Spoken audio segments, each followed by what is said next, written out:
Ela foi de uma criança feia para uma das primeiras mulheres a sair na revista Time. Desenhou um vestido de lagosta, foi melhor amiga de Dali e uma das pessoas que a Chanel mais odiava. O vídeo de hoje é sobre ela, Elsa Schiaparelli. Vou contar sua origem, legado, o quase fim da marca e como a marca conseguiu se manter como uma das mais relevantes e importantes da modernidade. Meu nome é Flaviana Florencio, sou sua pessoa favorita da internet e esse vídeo é um vídeo muito especial que demanda muita pesquisa, muita leitura e também dá um baita trabalho para trazer as informações de maneira coesa e com as fontes corretas. Então eu vou pedir para você, por favor, se ainda não é inscrito, se inscrever. Se já é inscrito, vai lá, ativa o sininho, curte o vídeo e compartilha com alguma amiga, algum colega que você sabe que vai adorar o canal. Então, sem enrolação, bora pro vídeo.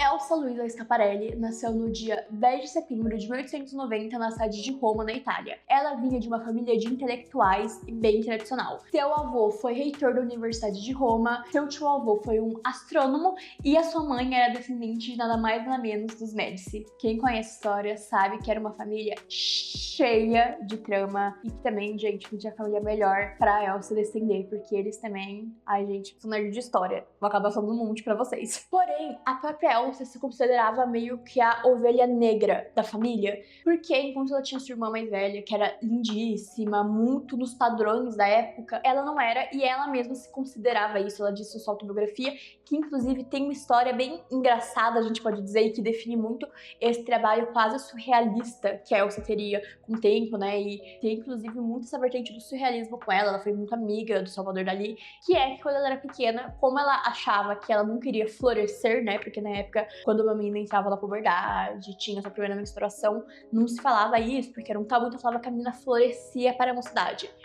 Quando ela era mais nova, ela achava que ela nunca ia florescer, que ela sempre ia ser feinha, esquisitinha, que ela nunca ia ficar bonita que nem a irmã dela.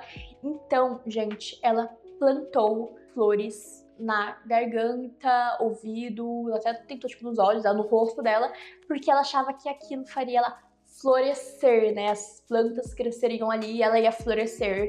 É uma história bem engraçada, fala bastante, inclusive, dessa imaginação, né, da Elsa, da inocência de uma criança, mas também é um pouco triste, né? Porque os padrões estéticos, os padrões de beleza, de comportamento, principalmente naquela época, né? Era algo muito forte, de como uma dama, ainda mais uma dama de uma família antiga, importante, devia fazer, e é algo que a gente vê acontece até hoje, né, infelizmente. Seguindo os passos intelectuais da sua família, a Elsa foi estudar na Universidade de Roma, ela fez filosofia na faculdade, e quando ela tinha 21 anos, ela publicou textos explicitamente eróticos, que foi um escândalo na época, ainda mais porque ela era de uma família rica, uma família importante, seu pai era reitor da universidade, então foi um climão e os pais dela mandaram para um convento na Suíça para ver se ela tomava jeito, é claro, mas Elsinha não tomou, era muito difícil domar o gênio dela e ela foi lá, a gente fez greve de fome e conseguiu sair do convento. Ai, gente, incrível, eu acho que a Elsa adoraria o AO3, o que faltava para ela na época era um AO3, um Wattpad, nossa, Spirit Fix, o Cell Spirit, nossa, agora ó, peguei do fundo do baú. Depois de toda a treta que ela causou, ela foi morar em Londres e ela se casou com um conde, com várias asas, vocês não entendem isso, chamado William de Vendée, acho que eu pronunciei certo, não sei se eu pronunciei certo, vou deixar, pesquisa no Google. E ele se apresentava como um conde, mas o cara tava mais pra um vigarista, salafrário, sabe, usava um nome que ele tinha, sabe aquele digno aristocrata, que só tem o nome, tá pobre, fica aplicando golpe usando o nome dele, usando o fato de ele ter acesso ao pessoal mais rico? Bem esse tipo de gente. Logo depois do casamento, eles se mudaram pra Nova York, lá tiveram a filha deles, a Maria Louise Yvonne, que inclusive é um outro nome importante pra marca, a gente pode falar mais depois dela. E em 1920 eles se separaram porque não tava dando certo, como eu disse, o cara era um charlatão, ficava mentindo, tudo. E então, em 22, a Elsa se muda, ela volta pra Paris e lá em Paris carregam todo o estigma de ser uma mãe solteira na época. A família dela, né, tinha um certo nome na Europa, já tinha o pessoal que já conhecia ela ali pela treta do ex-marido dela. A mulher tava, tipo assim, gente, ferrada. E ela começou a fazer alguns bicos pra conseguir, né, cuidar da filha dela sozinha e garantir uma vida boa pra filha dela. E um desses trabalhos que ela fazia era ajudar clientes americanos, em específico uma cliente americana que ela tinha, a fazer compras nas casas de alta costura de Paris. E um dia que ela tava fazendo esse trabalho de personal shopper, né, meio como licenciado personal shopper, ela conheceu o Paul Poiret, que era um dos maiores nomes na moda de Paris na época, e ele ficou simplesmente encantado pela Elsa, pela personalidade dela, pelo jeito dela de se vestir, o tato que ela tinha, né, com a moda. E aí, ele mesmo emprestava roupas pra ela do acervo dele, pra ela usar e falar, né, tô usando o acervo dele, indicar, meio que fazer, né, gente, ela aí, ó, inventou o personal shopper, inventou a permuta, inventou a divulgação, nossa, aqui, ó, gente, visionária é a Elcinha. Sim, eu chamo de Elcinha porque eu considero ela uma amiga pessoal. Ela começou, então, criando peças para si mesma e para as amigas dela,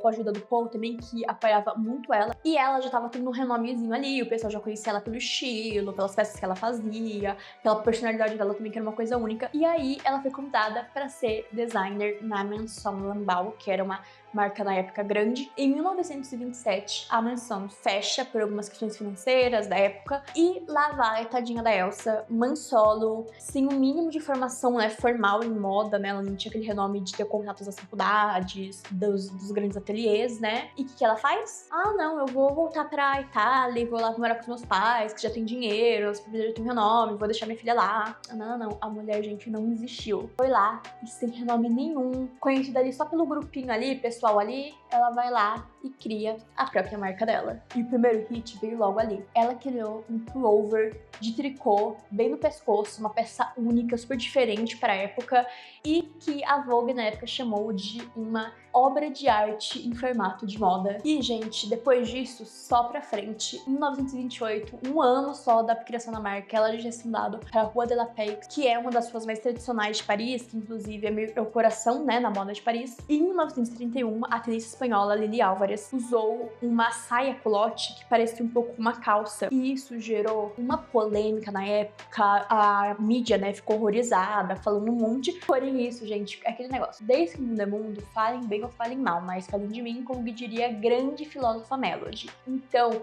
as vendas dispararam, foram um sucesso, uma peça tipo must, e gente, aquele negócio, quando a mídia chega, aí ninguém segura. E o começo da década de 30 foi tudo. A Maison tinha mais de 500 funcionários e produzia cerca de 8.000 peças por ano. Ela abriu escritórios em Nova York, em Londres, e em 34 ela se tornou a primeira mulher a ser capa da revista Times. Gente, vê se pode isso. Um dos parceiros artísticos mais importantes da trajetória da Elsa foi ele, o Salvador Dalí, o pai do surrealismo, uma figura polêmica, impactante, assim como ela também. E aquela dupla criou peças icônicas que até hoje estão nos museus. E é claro, não tem como falar de moda atemporal e moda que conversa com a gente do que não falar da Pangeia 96, que é a patrocinadora do canal.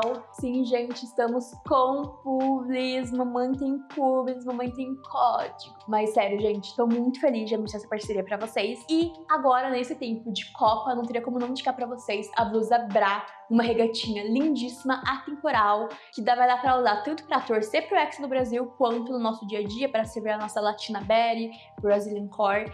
Eu simplesmente amo. Os bodies delas eu uso muito, como vocês sabem, eu sou modelo, e é simplesmente maravilhoso usar para os castings, para os trabalhos, é algo super atemporal, que combina com qualquer look, além de que tem uma transpiração, tem uma durabilidade muito boa, então é uma indicação de verdade minha. Vocês sabem que se eu indico é porque é bom. E é claro, se você quiser conhecer o site da Pangeia, eles estão com uma promoção incrível de as peças com mais de 50% de desconto. E além dos descontos do site, que estão imperdíveis, você ainda consegue mais 10% de desconto ao usar o meu cupom MAFEFLORENCIO10. E além do desconto incrível para você ser com o seu lookinho Pangeia de diva, você ainda ajuda o nosso canal a continuar mantendo conteúdo para vocês de qualidade, relevância, moda para garotas da vida real e que a Pangeia entende bem e apoia esse canal. Agora, bora pro vídeo. E aquela dupla criou peças icônicas que até hoje estão nos museus, estão na história da moda, como é claro, o vestido lagosta, que é um vestido de seda, com uma lagosta pintada pelo próprio Dali, o vestido esqueleto, que inclusive se tornou até uma inspiração e teve releituras em outras coleções da marca, o chapéu sapato e toda aquela estranheza bonita que até hoje, quando a gente vê, né, os desfiles da Schiaparelli, a gente vê aquela arte em forma de moda, já começava ali naquela parceria com o Dali e com a Elsa. Inclusive, gente, um parênteses pra vocês, que é o quê? Salvador Dali era babaca, era fascista, a gente sabe disso. E eu nunca vou trazer pra vocês, tipo assim, a história de alguém da moda, a história de alguém do ramo, sem pegar pra vocês, né, a questão histórica e a questão de que só porque a pessoa era genial, não quer dizer que ela não tinha opiniões, não tinha coisas horríveis. Sobre a Elsa ser fascista ou não, a gente tem várias informações, né, tem aqui toda a questão dela na época, né, da Itália fascista, toda a treta que ela teve com a Chanel, e a Chanel, ela sim era abertamente, né, do time do bigodinho, vocês sabem. Então, é uma coisa que até que eu não falei dentro desse vídeo, eu posso até trazer um conteúdo sobre figuras da moda que tinham opiniões meio tchan, né, quando a gente fala dessa amizade dela com o Dali, sobre que ele era fascista, e ele era, tipo, orgulhosamente fascista, racista, e é uma coisa, tipo assim, não era, porque na época todo mundo era, porque não tinha opção, não, era uma coisa, tipo assim, até depois, final da vida dele, ele ainda tinha essas opiniões, e sem contar outras tretas, outras questões que eles tiveram. Tem um vídeo do Normose muito bom sobre isso, que, é claro, a pessoa ser babaca não apaga toda a criação incrível que ela fez, não apaga os trabalhos incríveis que ele fez com a Elsa, até os outros trabalhos incríveis, né?